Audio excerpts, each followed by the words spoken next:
Hey, welcome. This is Happy Hour in the Land. Welcome, everyone. This is a place where we can talk about Cleveland sports. We talk about it. We can have our own group little therapy session and get our therapy on, right? Because we have our liquid libations. Yes, Professor, sir. what do you have? Yes. What do you have today? Today I'm going with a classic old-fashioned with Angel's Envy's whiskey. And, of course, in my favorite glass, the Dogfather with my two dogs right there. But, notice it's a full glass. Lots of Cleveland sports I'm excited to drink with you and anybody else out there. Cheers. Of course, I have my my bourbon and Mountain Dew. I have that today. I'm using the Field of Dreams bourbon. Hey. Distilled directly from the corn in Iowa at the Field of Dreams, doing this in honor of spring training.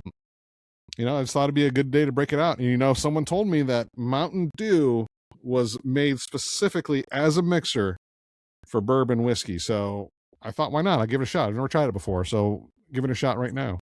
Welcome. Okay, well, here, let's drink one with you. And you tell us how it tastes, buddy. Good. That's some good stuff. You can taste the Field of Dreams there. I was going to say that's historic corn in that drink, buddy. So in honor of spring training, right? Spring training's here, bud. What have you seen? What do you like so far? Well, in case anyone missed it, I am Gomer. That's the professor. I want to make sure you know who we are. I got it. And so you can reach out to us at happyhourintheland@gmail.com. We can have a group therapy session if you want to, anything you want to talk about. Just bring it on here. But yeah, so you talked about spring training. Spring training is among us. It is here. It is happening, and I am so excited. I love spring training, but with that, I can't tell you how much I despise the NFL preseason. I cannot stand it. But when it comes to spring training, I'm all in. I see. Yeah, this is great. I love it. But see, like the NFL's preseason, you come and you watch a preseason game. You're watching guys that are going to be bagging groceries next week. And they're trying for their spot on the team. They have some good stories. I remember, what was that wide receiver's name a couple years ago? Sheehy Giuseppe, I believe was his name. He was the wide receiver that was homeless. He was living in like a Planet Fitness or something like that, like showering there, and he somehow bluffed his way into a tryout and got on the team and had a great preseason, and then they cut him, and I don't know where he's been since. Yes, no, I do. Yeah, the great stories in preseason. They got to do something, right? Because you're not going to get a lot of those big explosive plays in NFL preseason. A lot of running games, people who are going to be bagging groceries soon. Versus, I think we can all agree, preseason baseball. These guys, they want to show their stuff, right? They only get so many at bats, right? So they're trying to make the team. They're trying to do everything they can. So I've been to plenty of spring training where there's been a lot of offensive firepower, and they're a lot of fun. I agree. Very fortunate I get to go to one coming up here on March 17th. I'm going to go to the Pirates game. Oh, at Lacombe Field in Yes, sir. Sarasota, right? Yeah. Yeah, that's a beautiful stadium. Bradenton, okay. Beautiful field. Beautiful. It's one of the oldest in MLB history, I believe, or in the nation. But they redid it. It's beautiful. So I bet y'all have a lot of fun there. But when I go to a spring training game, you'll see a guy that you don't know, but that doesn't mean that he's going to be bagging groceries next week. I mean, he might not make the major league team. He'll be going to Akron. He'll be going to Lake County, or wherever. He'll go in the minors, and then you might see him down the road. Because like you go, and right now you'll see Travis Bazana, who obviously is a future Guardian. You'll see him play. You'll see Rafi Velasquez. You'll see all the different minor leaguers in there. And it's funny because I think like Jack Leftwich is one of the pitchers who is a former Akron Rubber Duck. But like I've seen him year after year in spring training, so I know who he is, and he's obviously working towards that goal. Maybe we'll see him in the majors one day. It's just exciting. And you see a lot of good stories, but then you can kind of continue their path, and I love it. I've been watching it. I don't know if you've seen any of the games that they've released so far, but they've been doing the ABS system that they're going to be doing in the regular season this year, where they can challenge balls and strikes. So it's been super interesting. And right now it's coming out at about 50%. 50% of the calls have been overturned. 50% of the calls have been confirmed. but like to see how close some of these guys are, I think it does in some bad instances. There's some bad instances where like a pitch is right down the middle and he calls it a ball or whatnot. But I think a lot of times you'll see like how accurate these umpires are. And even if they miss, it's by like 0.1 inch because they tell you how far away it is. There was an umpire in the spring training this last week that missed like 5 in a row. So of course, like I said, you'll see bad instances like that as well. But hey, it's spring training for them too, you know? Well, there you go. You just took the words right out of my mouth. It's a new system. It's spring training for them. And, some of them have really got the sharp eye and some of them don't. But I think what I'm hearing you say is you got you got an additional way to enjoy spring training, right? Let's see the teams that are trying this out, because I know the Guardians for a while were one of the teams, I think, trying it out the most. And I even read a report from somebody the team was saying, yeah, we're trying to figure this out. We're trying to gauge how it works. So everybody's trying it out. I think it is cool what you said about how you can see just how close some of these guys are. And how about that? Umpire, you missed 5? How about that? How about there's a new sport. You're out. If they catch you making 5 mistakes in one game. How about that? Right? I bet Vegas will have some fun with that. There you go. Brand new sporting betting event brought to you by Happy Hour in the Lane. Yeah, seriously, that might be how close is the first challenge call, like how many inches. I'm just happy that the umpires are out there. And a lot of these people are coming out and they're saying something about umpires and how bad they are, but they really don't know the job of an umpire. I challenge anyone who criticizes an umpire to go out and be an umpire for a game. Youth baseball. Just go out and umpire youth baseball and you'll find out how hard it is. It is extremely hard because, I watch plays in the majors, I'll be like, that guy's out. He's out by a mile. And then they'll replay it in slow motion. And my bad, he's safe.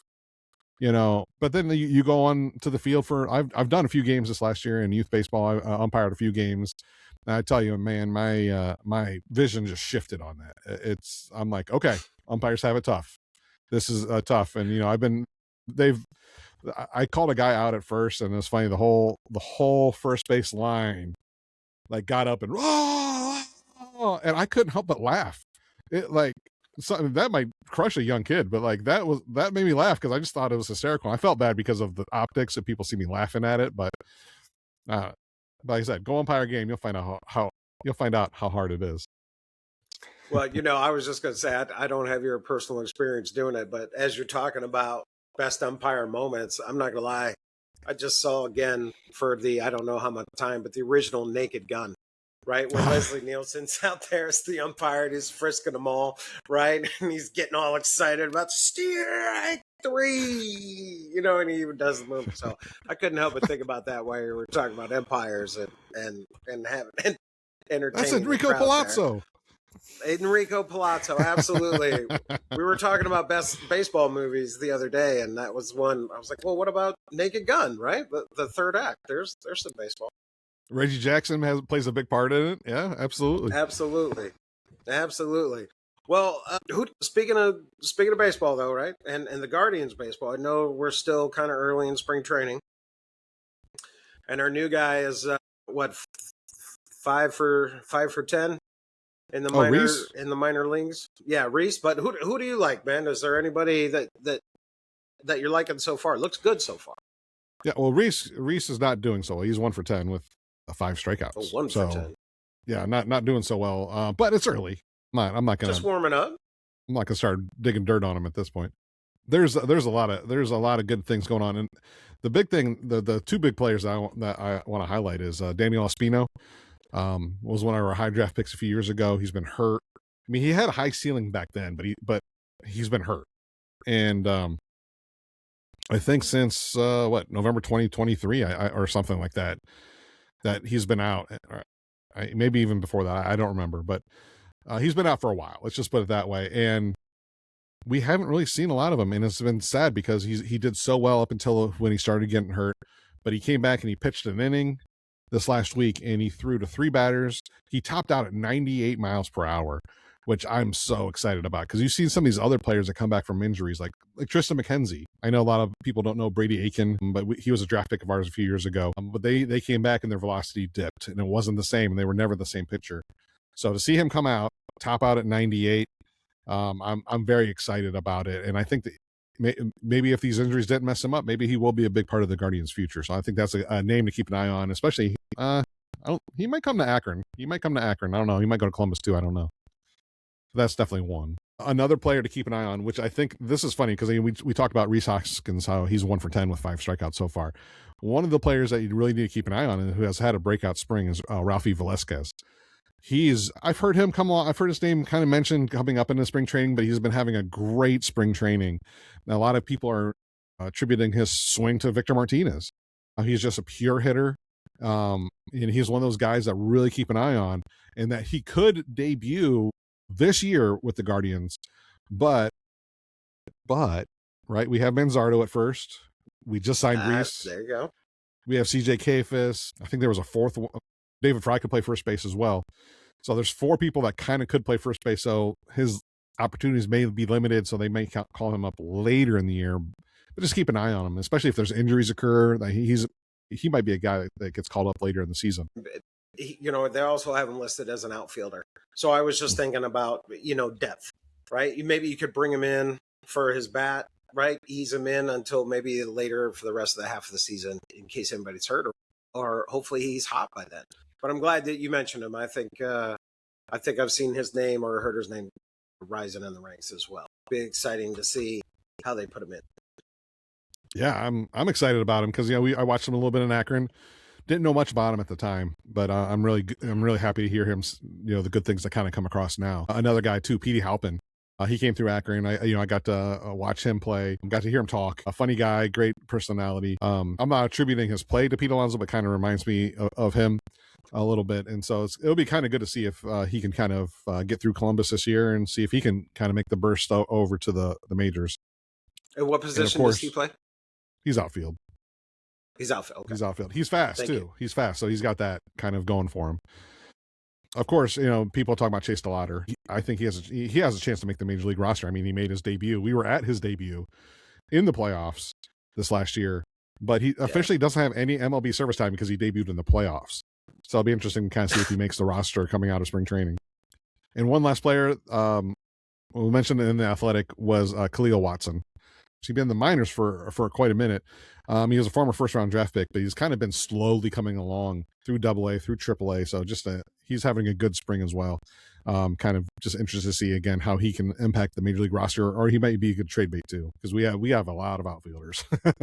I was going to say another outfielder that they're slowly bringing up, so they may not be rushing him either. With us having some people there. Well, and plus, what I really think is, I think Nolan Jones I think he has a chance to make the major league roster out of spring training, but I think he's got a short leash. I think the tribe or Guardians, whatever you want to call them, that they have a chance to, they want to see him kind of go what he did in Colorado when he was with the Rockies. And ever since then, he hasn't shown that. So I think they're giving him one more chance to see if he can be that player again. If not, they might move on to somebody else. So you think he misses the old ballpark? I think he misses that Colorado ballpark. Yeah. So we'll see if he can kind of put it together. I mean, he has his moments where he flashes and does well. I think he hit the first home run for the Guardians in spring training this year. But we'll see. We'll see if he can kind of come along. I mean, I've met him before too. Great guy. I've seen him with his family, and I'm rooting for him. I hope he can kind of come along and kind of seal in that outfield position. Anything else about Class A? Well, you know what? Class A, he's obviously not coming to spring training. They did bar him from coming to spring training, but a couple weeks ago they did kind of have the indictment out there. They kind of started the proceedings, and I think they're trying to, I don't know if they delayed it or not. I know they're talking about delaying it until after the season, which is like, come on, man, we don't need this hanging over our head all season long. Can we just kind of get this over with? Because I think it was supposed to be in May, but they're talking about moving it back. But a lot of details came out. I don't know if you saw this in the indictment for Class A. A lot of details came out about it, in that there was 28 games where they have kind of linked him to bettors in the way he's pitched. And I'm sorry, 46 games. I was wrong. 46 games where they linked him in. And Ortiz, only the 2, which I mean, you hear this, and the reason this all started was Ortiz. They got Ortiz And then they kind of went and said, oh, maybe Class A too. Ortiz only did it twice. Ortiz did it 46 times. How do they not catch Class A earlier? I don't know, but supposedly the gamblers have won $460,000 because of Class A. And I mean, I don't know if you've read this, but they were talking in the indictment how there are people in Progressive Field when Class A's pitching, and he's texting them from the bullpen and about what he's going to do. And of course, they're talking about that it's rooster fighting or something like that, but it's not, because I mean, it's just code language. And they also have him linked to, I think, game 1 of the 2025 playoffs, where he entered and it was a blowout, so we won anyways. But if you're telling me, if you're coming here, looking me in the eye and telling me that he was 100% in, he was throwing the best he could against the Yankees in the 2026 ALCS, if you're telling me that was all legit, I tell you baloney. There's no way this guy came in with a .61 ERA through the season and just fell apart against the Yankees. Now, he fell apart twice against the Yankees. Once we were able to win in extra innings. The second one we lost. Again, if it wasn't for him, could we have won the ALCS last year? Could we have beaten the Yankees and gone to the World Series to play the Dodgers? Maybe, I don't know. But he comes in and just is a shell of himself. And I remember thinking back then, like, what happened? He was so good throughout the season. And then he comes in the Yankees and just crumbles. And of course, back then they were talking about the Yankees have this fancy pitching machine where they can actually they have like a video of Class A so they can see what he looks like, and it throws the same pitches that he does. And I'm like, oh, okay. But then come find out most teams have that anyways. Cause I'm like, yeah, why did only the Yankees have that? I was a little perplexing, but yeah, it turns out that, in my opinion, that was not the case. That I think he threw the game. I honestly do think that he threw the game, or both games, 2 games. And I think that we could have beat the Yankees if it wasn't for that. But that's just my opinion.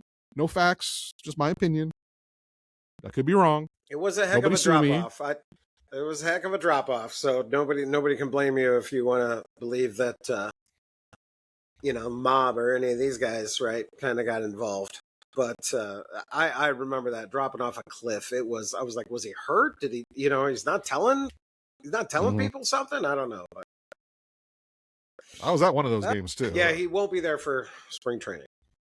Yeah, I'm still waiting to find out, like, what we owe him $6 million this year, so I'm waiting to find out the payment impact. I'm hoping he doesn't get paid. I'm hoping he doesn't get paid. He got paid last year, and I think that came from the MLB like fund or whatever like that. I'm just hoping he doesn't get paid. Like, you can't throw these games and then get paid. I'm sorry. Let's just suspend him and get on with it. I know, innocent until proven guilty, but I don't know. But once proven guilty, if you were affecting baseball games, shoeless Joe Jackson here, man, right? Never be allowed to play baseball ever again. Period. Yeah. End of story. Done. Yep. Banned by the Lifetime by Mountain Dew Landis, Judge Mountain Dew. I know that's not his name, but that's why I call him. So yeah. But anyways, we're moving on. We're gonna have a good season. We got a lot of good guys out there. World Baseball Classic starts tonight. I'm excited about that because the World Baseball Classics is taking off. First game tonight, Australia versus Chinese Taipei, I believe. U.S. starts tomorrow. Very excited about that. Who are we playing? That's a great question. I don't know. Well, I do have a list. I have a list. I did bring my list of Guardians players that are playing in the World Baseball Classic. So if you're watching these kind of random games, you're watching these random countries that aren't U.S. Of course, Travis Bazana is playing for Australia. You know that one. Bo Naylor, of course, in Canada. I'm assuming his brother's going to be there too. I don't know that for sure, but Bo Naylor's playing for Canada. Logan Allen for Panama. Matt Festa for Italy. Actually, for Chinese Taipei, playing tonight. Stuart Fairchild, he's a non-roster invitee to the Guardians, and he's playing. Which he came up the other day and at an at-bat, and I was like, who is this guy? He's a non-roster invitee. He's played 5 years in the majors. He's played for the Giants, San Francisco, and the Reds. I'm sorry, I said that twice, but he played for the Giants. He played for the Reds, and it's just I didn't even know where this guy came from. He's played 5 years in the majors, and we invited him to spring training. I missed that signing completely. But we have Dylan DeLucia. He's a minor league pitcher. He's playing for Italy. Diane Frias from Colombia, or playing for Colombia. Funny story about him. I sat next to him and helped hide him during the player introductions for the Akron Rubber Ducks a few years ago. So, like, to me, we're best friends. He was doing player introductions, and he didn't want to like get on the mic.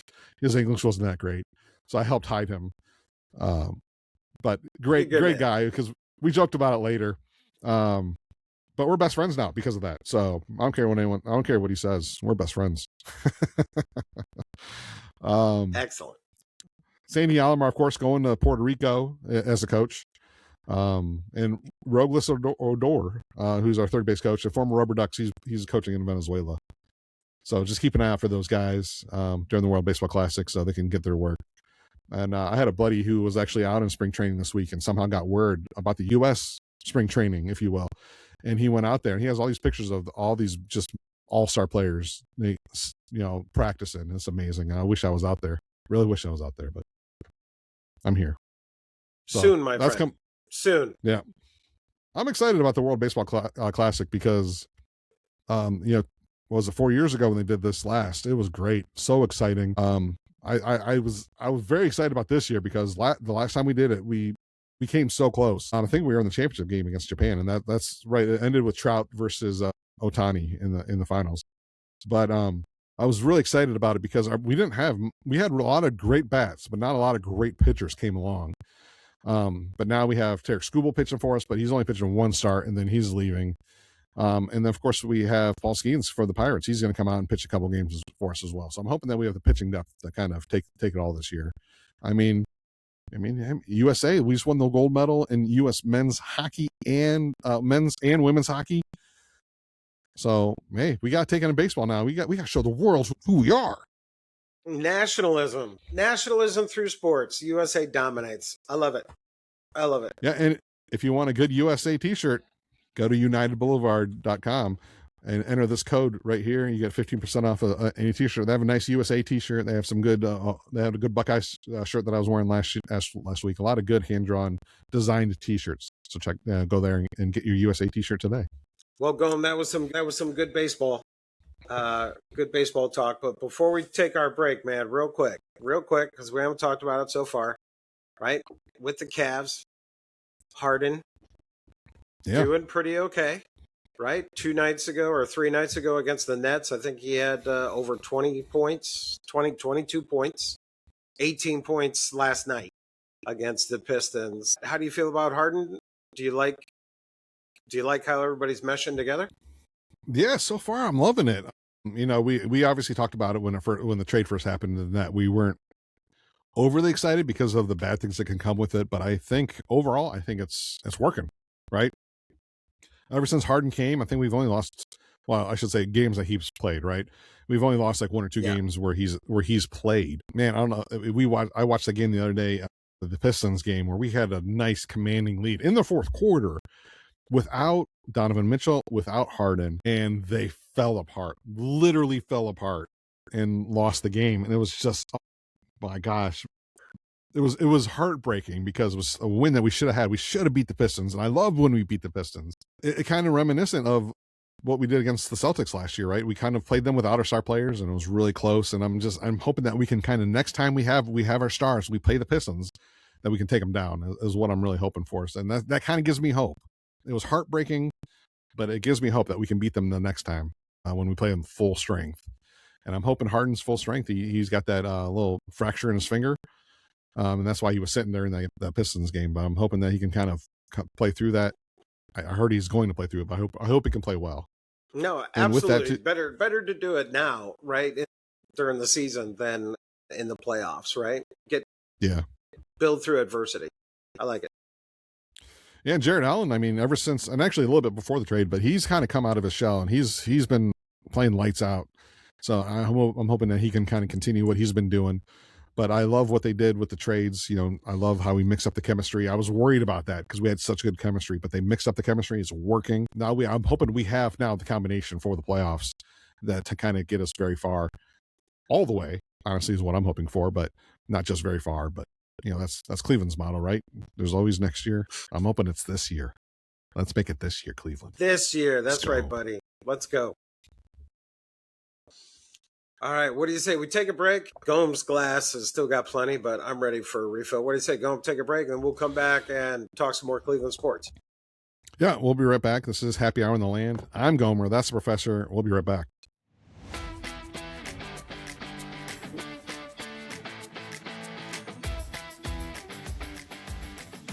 Hey, welcome back. This is Happy Hour in the Land. I'm Gomer. That's the professor.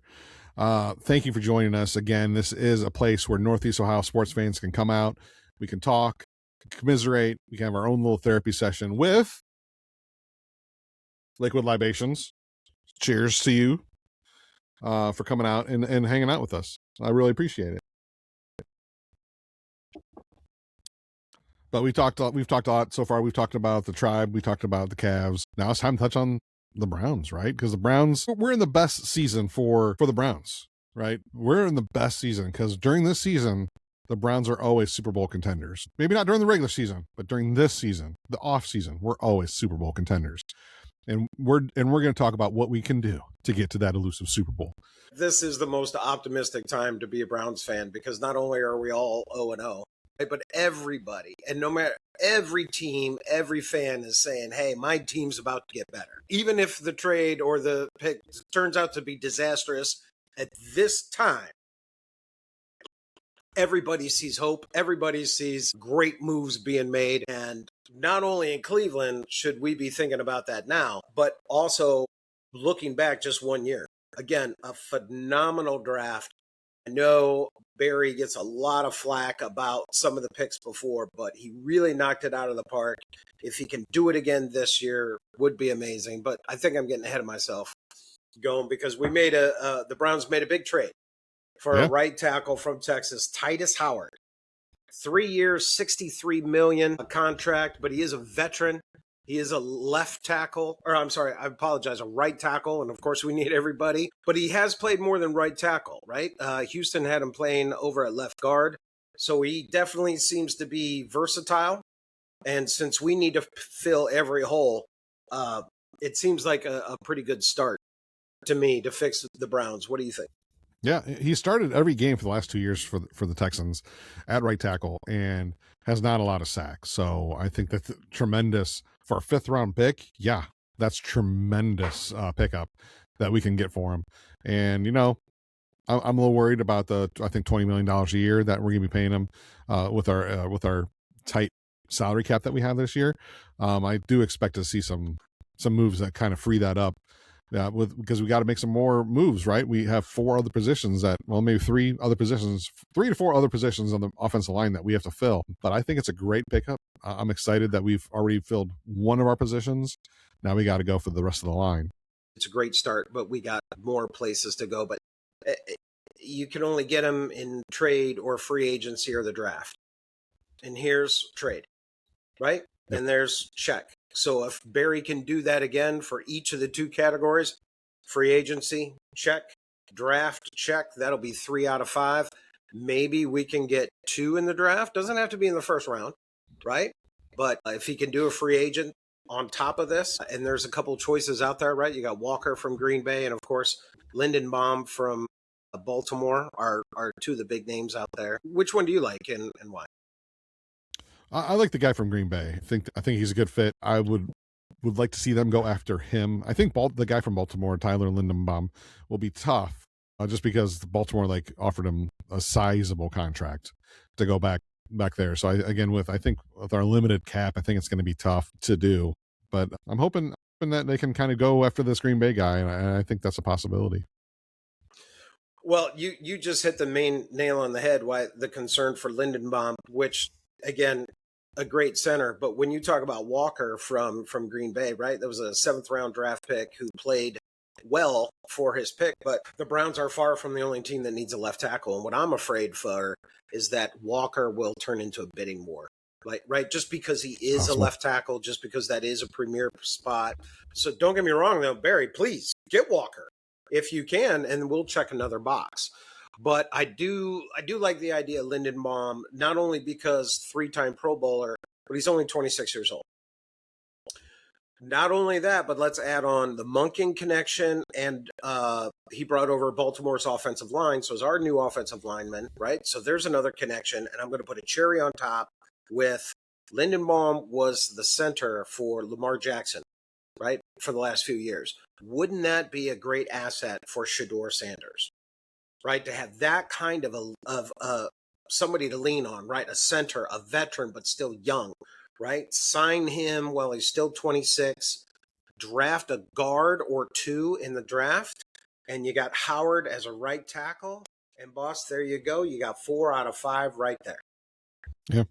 Yeah, it's really going to be interesting to see what they do. Especially, I was really interested with the trade for Titus Howard. Was how does that affect what we're going to do going forward, right? Because we have DeJuan Jones.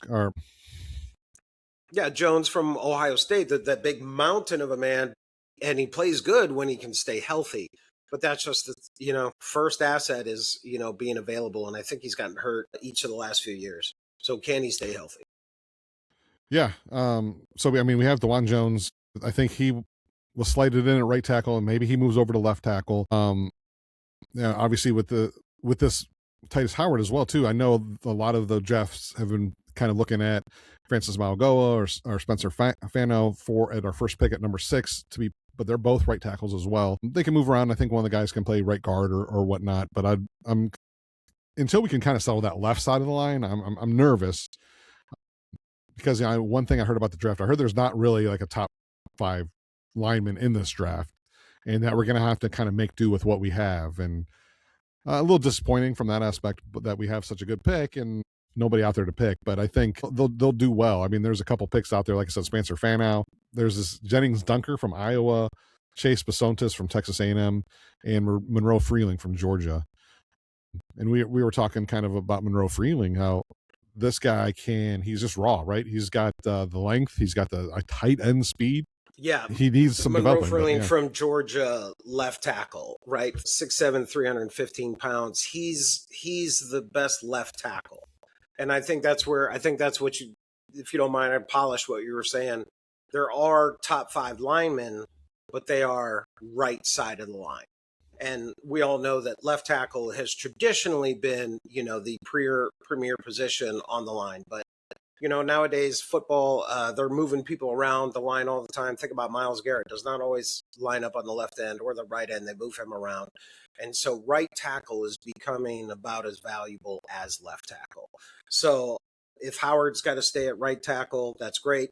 If they pick either one of those guys from Utah or the other guy from Miami, right, who's been testing well, those are both projected to be very strong guards. I think there's a Georgia Tech guard out there that could be really good. But again, like we were talking about with the trade for Howard, you've got only 3 avenues where you can fix this offensive line: trade, free agency, and the draft. We got one through trade. Free agent seems to be Walker, the left tackle, which again, I think is going to demand a premier price. I think Lindenbaum will ask for a premier price, but maybe we've got the inside track with him having a young, exciting quarterback, with him knowing the two coaches from Baltimore. Maybe we got an inside track on him. But, the real question is that pick at number 6, right? As much as I'm rooting for Monroe Freeling from Georgia, that left tackle, I'm not so sure he's a number 6 pick. And, at the end of the day, it's all how does the draft pan out? But if Tate from Ohio State is available, right? If the Giants pass on Tate, do you pick up a wide receiver that early? Because this draft is deep in wide receivers. So do you go offensive line? Do you go wide receiver? If Tate is there, right? Ohio State, good route runner. We need a dependable wide receiver, but we also have a lot of holes to fill. What would you do? It's a tough question to answer. I would go best available. I mean, I would go down to those 2 positions, and then whoever you determine is better. So I think, like I said, I don't know if there's I don't know if there's a lineman worth the number 6 pick. There may be. I mean, it may be one of those guys I mentioned. But if Carnell Tate's available, then yes, I would probably take him. And then kind of worry about the line later. But it's tough because when you can kind of make an impact right away in either one of those positions, it's kind of tough to pass over one or the other. It's tough to pass it over. But I would love to see them fill if they can get that offensive playmaker and they can kind of offensively scheme to get the ball out quicker, and that guy gets open quicker, that's a good hole to fill. Sure. And yeah, I think you're talking about Spencer Fano from Utah, right? Yeah. Is one of the top linemen. And I think I just heard Todd McShay today say that he's so frustrated because the lack of quarterbacks. A lot of people are saying 2026 isn't a good draft, but actually it is a really good draft. There are blue chip players, but they're all in positions that are not normally as hyped up. Safety, right, from Ohio State. You have the running back, Love, from Notre Dame. We've seen running back being, not seen as a high position in the last few years.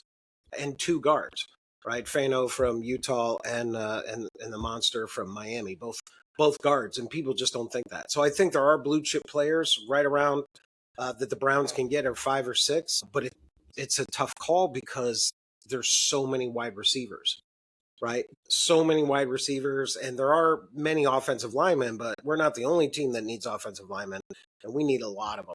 So it really does come down to, what is Barry going to do next for the Browns? Is he going to trade? Is he going to pick up somebody from free agency? I certainly hope he gets one of those two guys. And I hear you on the left tackle. I'll be happy with the left tackle, but I wouldn't be bad for Tyler Lindenbaum, 3-time Pro Bowler, 26 years old. Yeah, and a couple things too with Caleb Downs from OSU. You mentioned the safety, that there was a report yesterday that said they came out where he has a torn meniscus and a degenerative ACL that can kind of give away at any second now. So I was like, oh no. But then it came out today saying, oh no, that was a fake report. Like, oh, thank God. I don't think he's coming to the Browns. I already wowed people at the combine. Sorry, I didn't mean to cut you off. Yeah, I don't think he's. The latest mock drafts say he's not going to get out of the top 3 or 4. So about 2 weeks ago, we might have had the conversation. Do you get Caleb Downs? Seriously, looks like generational player. Everybody seems to say that he's the best player in the draft, even above Mendoza. And hey, man, I've been wanting a strong safety for a long time, but 6, when we have offensive line needs like that, I'm sorry, man. I'd love to see him in the Browns, and I'm not going to be upset. As long as we can fix that offensive line. Got to fix the offensive line. I was just saying that I'm not hoping to come to the Browns. The player obviously I'm going to root for. Him and Arvell Reese are expected to go top 3, maybe, possibly. Yeah. Behind Mendoza. But the biggest thing I was worried about is him falling out of the top 3, and then the guy, kind of some of the players that we may be looking at, then move up, and then we lose out on, because I think that happened when the Oregon quarterback pulled out, right? Then because all of a sudden now Francis Mauigoa from Miami, he's now projected to go earlier than our pick. So it's just something to keep an eye on. And the funny thing too with this draft, I've been hearing a lot. You mentioned quarterbacks. I've been hearing a lot of news about quarterbacks, especially when it comes to the Browns, which I find very fascinating. One of the news I heard about the Browns is that they like Shador, but they think he's already capped, and that they're still looking at other places to look around, which I think is really interesting because, obviously there's a lot of talk about Shador going on right now, but they're really, for the draft, they're looking at Ty Simpson. They're looking at Drew Allard from Penn State to be possibilities for this draft. And of course, Drew being from Medina, I think that'd be a fun pick, but he has a howitzer of an arm. And another player I heard too from Georgia anymore. Well, where's he at now? Florida State, Carson Beck. Where's he at? Is he at Florida State? Anyhow, he's in Miami. Miami. It's Miami. Yeah, so I was hearing a lot about Carson Beck from Miami, where he actually, I think, put out a video saying, "Browns, I want to come play for you." And he looked really good in the playoffs. He looked really good in the playoffs. He looked settled and calm, and maybe he's a possibility too. Who knows?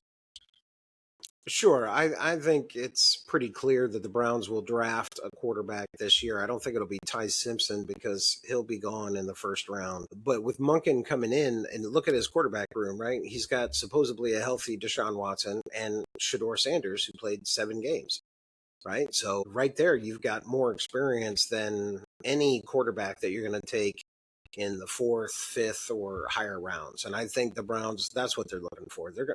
They'll pick somebody late in those rounds and try to do a developmental, but you don't need another 3 or 4 quarterback, competition for number 1. I know Monken says that it's open quarterback competition, and Monken has ties to Ty Simpson. But if they go to quarterback, it'll be 4th or 5th round. It'll be another developmental project, but not at the level. Because think about it. If Deshaun Watson plays well, this is last of his contract. So if he plays well, great. What's the plan, right? If you don't put Shador in, you put somebody else, maybe you got a Mac Jones or somebody else for a year or 2 contract, then again, you're having that same problem of, okay, well, what's my plan for next year? So the Browns have a tradition of always drafting a late round developmental quarterback. So I expect him to do that this year, but Ty Simpson will be gone in the 1st round, definitely by the end of the 2nd round. And we need offensive linemen. We need wide receivers. This class has also got some nice tight ends. It's deep in tight ends. I love Fanning. I know he had a great year. He'll be our starting tight end, but wouldn't it be nice to have another one, right? How about another blocking one? I think there's a stud from Iowa that's coming out like that. So we got plenty of holes to fill. Not to mention linebacker. Wouldn't you love Sonny Styles next to Carson Schlesinger for the next how many years? Come on, that would be awesome too. Well, and the quarterbacks I mentioned too, I mean, I think they're all projected to go 2nd round at that too. And then, of course, I've heard rumors, Kyler Murray is going to get cut, and he's a possibility to come over to Cleveland, as well as a trade for Anthony Richardson as well. I'm heard they're basically turning all the rocks to try to figure out who the quarterback for next year is going to be.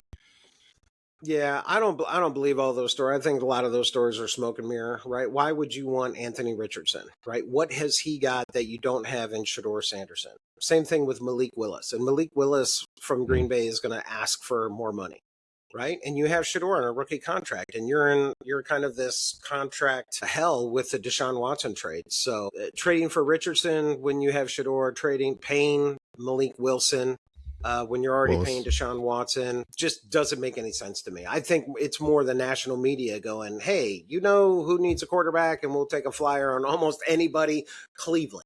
You know what I mean? So they're always going to do that with free agents. They're going to do that with Ty Simpson because, there is the connection with him and Monken from back in his college days and stuff like that. I don't see them having another 3 to 4 quarterback competition. It'll be 1 or 2, right? With the developmental, they've got plenty of other holes to fill. And of course, let's not forget next year, supposedly, right, there'll be all these quarterbacks available in the draft. Well, and I'm not a fan of Anthony Richardson, especially, when he tapped out in that game. I think it wasn't this last year. I think it was the year before, where he was like, I got to come out of the game. I'll never forget that. Never seen a quarterback tap out. Bro, all you got to do is stand there and hand the ball off. You know what I mean? Come on. Yeah. That, but sorry, that did it for me too. Done. Yeah. But who I would love Kyler Murray. I think that would be fantastic for him to come over here. He's always had double the amount of touchdowns than interceptions. He takes care of the ball. He has his ratings consistently in the 80s. I would love that. I think that would be a good signing, because we could sign him for really cheap, because he's already he'll get his contract from Arizona. So he doesn't need that much money. We can get him on the cheap. I think that'd be a great signing for the Browns to take care of. Yeah, the Arizona's come out and said they're going to go ahead and cut him, right? Even though they owe him like $30 million.